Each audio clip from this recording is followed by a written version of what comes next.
అయిపోయింది. ఉగాది పచ్చడి చేసేసారా మావయ్య గారు? ఏమేమి వేసారండి అందులో? ఫస్ట్ మనకి మామూలుగా 6 రుచులు కదా. చింతపండు పులుసుతో స్టార్ట్ చేస్తాం. చింతపండు పులుసు చెప్పండి. బెల్లం, ఉప్పు, కారం, వగరు కోసం ఏమో మనం మామిడికాయ, పచ్చి మామిడికాయ.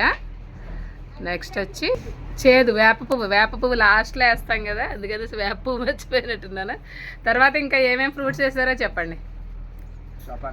సపోటా, యాపిల్, ద్రాక్ష, ఓకే, యాపిల్, ఎండు ద్రాక్ష, కిస్మిస్, ఖర్జూరం,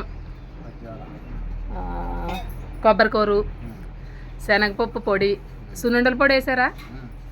సున్నుండల పొడి, నెయ్యి, తేనె వేసారండి?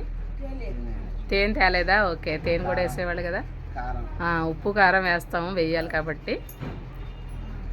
అదన్నమాట అండి. అవన్నీ వేసి తయారు చేసిన ఉగాది పచ్చడి. ఇది చాలా టేస్టీగా ఉంటుంది. మేము ఎవరు చేసుకున్నా కూడా ఇంత టేస్ట్ అయితే రాదు. మావయ్య గారు చేసింది అయితేనే మా అందరికీ ఇష్టం అనమాట. చూసారు కదా ఎంత చేశారో. ఇదంతా మా కోసమే. 3 కోడళ్ళు, 3 కొడుకులు, మనవలు. లక్ష్మి గారికి పంపిస్తారా?